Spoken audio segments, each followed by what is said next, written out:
Bismillahirrahmanirrahim. Assalamualaikum warahmatullahi wabarakatuh. Pada hari ini kita akan membahas tentang karakteristik pemecahan masalah matematika. Problem solving atau pemecahan masalah merupakan proses yang dilakukan oleh siswa untuk menyelesaikan masalah yang diberikan dengan menggunakan pengetahuan dan pemahaman yang dimilikinya. Masalah merupakan sesuatu yang membutuhkan pemikiran yang lebih. Artinya bahwa untuk pemecahan suatu masalah dibutuhkan langkah-langkah yang tepat agar masalah tersebut dapat diselesaikan.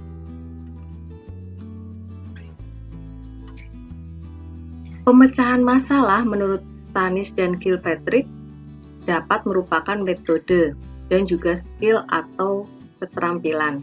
Pemecahan masalah terkait kemampuan atau keterampilan, maka dalam memecahkan masalah, proses yang dilakukan menyebabkan seseorang memiliki kemampuan dalam memberikan solusi.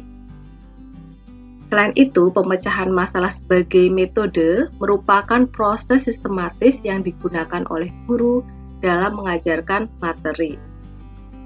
Baik, berikutnya kita akan melihat definisi pemecahan masalah apabila merujuk dari pendapat Gagne. Pemecahan masalah merupakan keterampilan intelektual yang paling kompleks yang berupa kemampuan memecahkan masalah baru dengan mengakomodasikan aturan-aturan yang sudah dimiliki. Gagne di sini menyatakan bahwa masalah timbul jika tujuan yang telah dirumuskan belum diketahui cara mencapainya. Pemikiran dari Gagne sendiri membuat peringkat kompleksitas dari keterampilan intelektual. Di sini yang paling bawah adalah discrimination, bisa diartikan sebagai bagaimana siswa melihat perbedaan antar materi dalam matematika. Misalkan, siswa bisa membedakan antara konsep lingkaran, kemudian persegi panjang, dan seterusnya. Meningkat yang lebih tinggi ada concrete concept. Di sini bisa diartikan bahwa siswa sudah mampu menjelaskan suatu konsep dari bentuk konkret yang bisa diamati. Misalkan ada bentuk koin, ada bentuk bulan, ada bentuk roda. Siswa bisa membedakan berdasarkan sifat-sifat pada lingkaran, mana yang lingkaran dan mana yang bukan lingkaran. Kemudian meningkat di atasnya ada rules.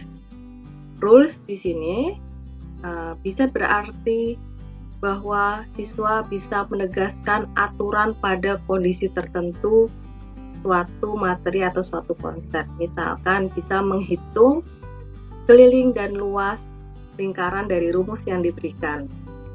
Meningkat yang lebih tinggi, siswa sudah mampu problem solving. Di sini berarti siswa bisa memecahkan masalah yang ada, yaitu kemampuan menyelesaikan masalah terkait dengan lingkaran atau konsep lingkaran. Berikutnya adalah bentuk masalah dalam matematika. Yang pertama adalah masalah yang distrukturkan dengan baik atau well-structured problems atau masalah rutin. Di sini bisa diartikan bahwa masalah dirumuskan dengan jelas, algoritmanya diketahui, kemudian tersedia kriteria untuk menguji ketepatan dari hasil hitung yang kita peroleh. Jadi sudah ada gambaran bagaimana cara-caranya. Itu yang pertama. Kemudian yang kedua, moderately structured problems atau masalah cukup terstruktur. Di sini hampir mirip dengan well structured, tapi beberapa langkah penting dalam prosedur pemecahannya dikembangkan sendiri oleh pemecah masalah atau oleh siswa.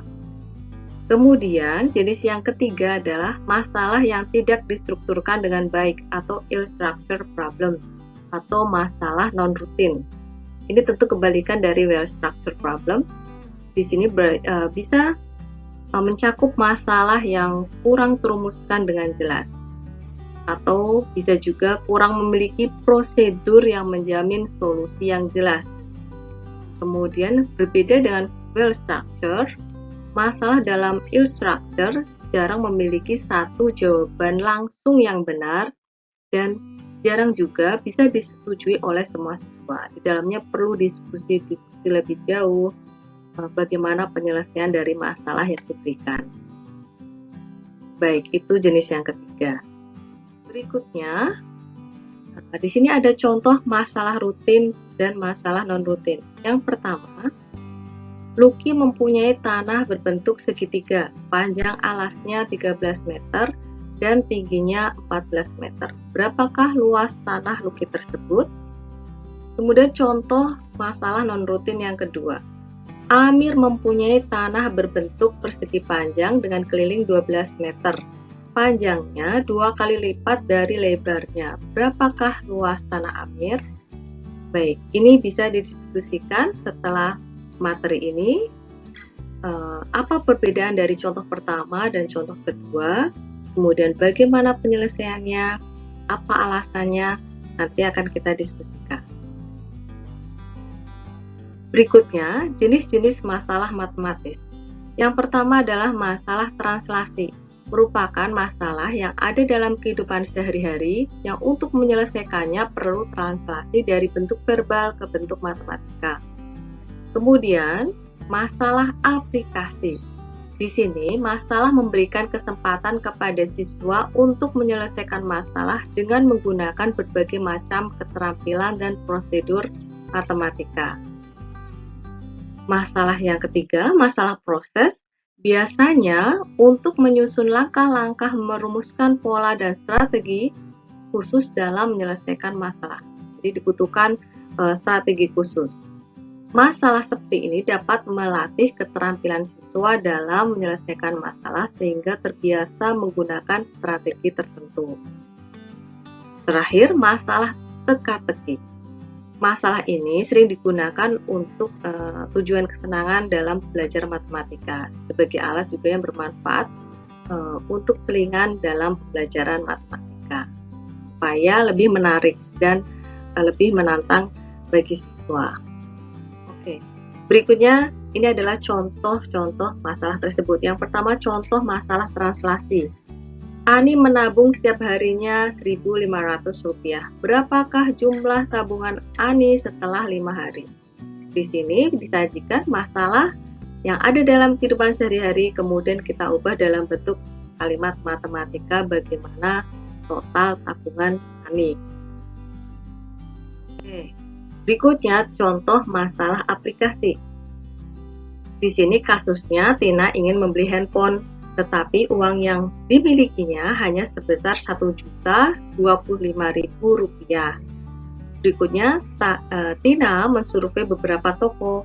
Ternyata toko yang pertama itu menawarkan handphone seharga Rp1.200.000, tapi ada diskon 15%. Toko B menawarkan dengan handphone yang sama harganya lebih mahal Rp1.300.000, tetapi toko tersebut memberikan diskon 20%. Dari masalah ini diminta mana toko yang akan dipilih Tina. Tentunya diperlukan siswa menerapkan konsep dari matematika dalam penyelesaiannya, yaitu persentase. Kemudian bisa menentukan toko yang akan dipilih oleh Tina. Oke, ini hanya menerapkan konsep dari persentase saja. Yang berikutnya, contoh masalah proses. Misalkan di sini ada satu kasus Pak Sukir akan membuka sebuah toko buah. Kemudian Pak Sukir ini menyewa sebuah ruko dari Pak Didi. Harga sewa ruko tersebut biasanya adalah 30 juta karena Pak Didi dan Pak Sukir ini bersahabat. Pak Didi memberikan harga khusus sebesar 3 juta per tahunnya. Dengan catatan 3 juta diangsur setiap bulan dan ditambah dengan bagi hasil dari penjualan buah tersebut besar 30% bagi hasilnya. Dengan asumsi awal, pendapatan bersih Pak Sukir adalah 2 juta rupiah. berapa total uang yang diterima Pak Didi selama 2 tahun. Jadi bulan pertama, bulan kedua sampai ke tahun kedua, berapa total uang yang diterima Pak Didi dari Pak Sukir. Oke, ini lebih tinggi dibanding masalah sebelumnya, hanya menerapkan konsep. Di sini perlu langkah-langkah strategi bagaimana menentukan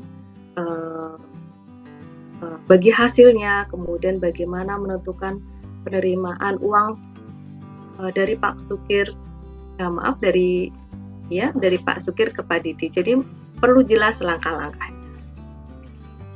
Baik, berikutnya adalah contoh masalah teka-teki. Di sini kasusnya adalah disediakan 6 batang korek api. Bentuklah 4 segitiga sama sisi yang setiap sisi segitiga itu 1 batang korek api. Oke, jadi siswa bisa mempraktikkan 6 batang korek api, dia membentuk 4 segitiga sama sisi dengan sisinya hanya 1 batang korek api. Jadi bisa sambung-sambung segitiganya. Oke, berikutnya di sini ada 3 pakar yang menyebutkan langkah-langkah penyelesaian masalah. Ada langkah dari John Dewey, ada Stephen Dennis Ratnick, dan juga George Polya. Baik, ini adalah 3 langkah bagaimana menyelesaikan masalah jenis pemecahan masalah, soal pemecahan masalah. Oke, di 3 pakar ini terdapat kemiripan, yaitu masalah harus dikenali oleh siswa, yaitu membaca masalah, memahami masalah, kemudian menghadapi masalah, mengenal. Berarti kuncinya yang pertama adalah harus dikenali terlebih dahulu masalahnya. Kemudian setelah dikenali, diselesaikan. Bisa dengan cara merencanakan, kemudian melaksanakan, kemudian menentukan strategi, menemukan beberapa penyelesaian masalah. Ini artinya berarti harus diselesaikan masalah tersebut. Kemudian yang ketiga, kesamaannya adalah melihat dan berefleksi. Melihat atau berefleksi kembali tentang masalah tersebut. Setelah hasil diperoleh, siswa memeriksa kembali hasilnya disesuaikan dengan masalah yang ditanya. Jadi memeriksa kembali dari awal apakah ini yang dicari atau tidak, apakah ada langkah yang kurang. Berarti di sini adalah melihat kembali atau berefleksi dari proses yang telah dilalui. Baik, itu langkah-langkah penyelesaian masalah menurut 3 pakar di sini. Oke. Berikutnya adalah urgensi pemecahan masalah. Pemecahan masalah memungkinkan siswa untuk 1, mengembangkan pemahaman dan menjelaskan proses yang digunakan untuk sampai pada solusi, dibandingkan mengingat dan menerapkan serangkaian prosedur. Jadi ini lebih tinggi lagi. Tidak sekedar bahwa siswa itu mengingat cara-caranya, mengingat rumusnya, kemudian menerapkan rumusnya. Jadi lebih tinggi lagi bisa mengembangkan pemahaman, menjelaskan proses, solusinya juga tahu dari mana. Oke, itu yang pertama. Kemudian yang kedua, pemecahan masalah dalam matematika mendukung pengembangan kemampuan berpikir kreatif, kritis, dan logis. Karena ada kreativitasnya, itu menentukan berapa cara untuk penyelesaian masalah. Mencoba berpikir kreatif dan kritis. Kritis bagaimana dengan refleksi sebagai salah satu langkah dalam penyelesaian masalah, siswa bisa melihat apakah cara yang digunakan ini benar atau tidak. Bagaimana cara atau bagaimana solusinya dari masalah yang diberikan. Apa yang salah. Kemudian logis. Logis dengan masalah yang ada, apakah hasilnya ini logis atau tidak. Dan seterusnya. Jadi banyak kemampuan yang bisa berkembang dari kemampuan atau dari kegiatan pemecahan masalah. Baik, berikutnya bagaimana tips mengajar pemecahan masalah. Yang pertama adalah mempertimbangkan keterlibatan pengalaman yang dikenal siswa dikaitkan dengan konsep matematika. Berarti di sini guru perlu menyajikan masalah yang dikenal oleh siswa, yang ada di sekitar siswa, dalam bentuk kasus pemecahan masalah. Kemudian yang kedua, guru dapat menganalisis dan mengadaptasi masalah, kemudian mencoba menyelesaikannya dengan beragam ide penyelesaian. Jadi guru bisa mencari sumber soal pemecahan masalah di buku atau lewat browsing, kemudian mencoba menyelesaikannya dengan berbagai cara yang mungkin, atau tidak hanya satu cara saja, tapi mencoba dengan banyak cara. Oke, kemudian yang ketiga, masalah dapat memotivasi siswa untuk terlibat aktif dalam mengumpulkan informasi, menyimpan informasi, dan secara akurat menambahkan beberapa bilangan. Yang keempat, kemampuan pemecahan masalah dapat diajarkan melalui contoh strategi penyelesaian pemecahan masalah. Oke. Berarti kemampuan pemecahan masalah di sini, guru bisa yang pertama mengajarkan bagaimana cara menyelesaikan masalah, soal-soal pemecahan masalah. Oke, itu tips mengajar pemecahan masalah dalam belajar matematika. Berikutnya, dari beberapa kajian tentang pemecahan masalah, ternyata ada di sini siswa masih belum menguasai pemecahan masalah. Apa penyebabnya? Mengapa kemampuan pemecahan masalah rendah? Yang pertama, karena di kelas guru mendominasi, guru sebagai subjek belajar dan siswa sebagai objek belajar. Seharusnya di sini adalah siswa sebagai subjek belajar. Mengapa guru bisa mendominasi? Dari beberapa penelitian menunjukkan bahwa di sini guru mengajar cenderungnya dengan metode konvensional atau ekspositori. Di sini si guru ini aktif mengajar dan siswa kurang aktif di kelas, perannya sedikit sekali. Karena apa? Guru menggunakan metode konvensional karena guru merasa tidak ada cukup waktu untuk memberikan kesempatan siswa berkreasi. Waktunya sangat pendek dan harus mengajar konten begitu banyaknya, materi begitu banyaknya di kelas matematika. Karena ada target kurikulum yang harus tersampaikan sehingga siswa bisa menghadapi tes standar. Oke, jadi guru merasa seperti itu sehingga guru mendominasi di kelas.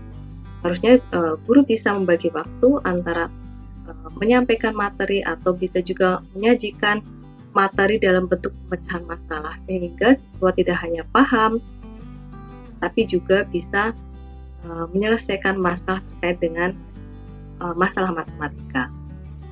Yang kedua, siswa tidak terbiasa menyelesaikan soal pemecahan masalah. Dari banyak penelitian, ternyata siswa tidak terbiasa. Karena apa? Karena selama ini guru mendominasi di kelas, kemudian memberikan soal-soal turunan dari rumus-rumus yang diberikan, kebanyakan adalah masalah rutin dan jarang sekali menyajikan masalah non-rutin, sehingga ketika siswa diberikan masalah non-rutin, siswa mengalami kesulitan. Baik, yang ketiga, rendahnya penguasaan materi dan kurang bervariasinya guru dalam mengajar. Itu tadi karena yang poin pertama, guru mendominasi karena tuntutan kurikulum. Di sini perlu adanya perubahan cara mengajar guru, kemudian penguasaan materi matematika yang mencukupi. Kalau misalkan guru bisa menguasai materi matematika secara matang, maka materi matematika bisa disampaikan dengan banyak cara. Baik, itu materi pada hari ini. Sampai ke penyebab rendahnya kemampuan pemecahan masalah. Itu saja, semoga bermanfaat. Assalamualaikum warahmatullahi wabarakatuh.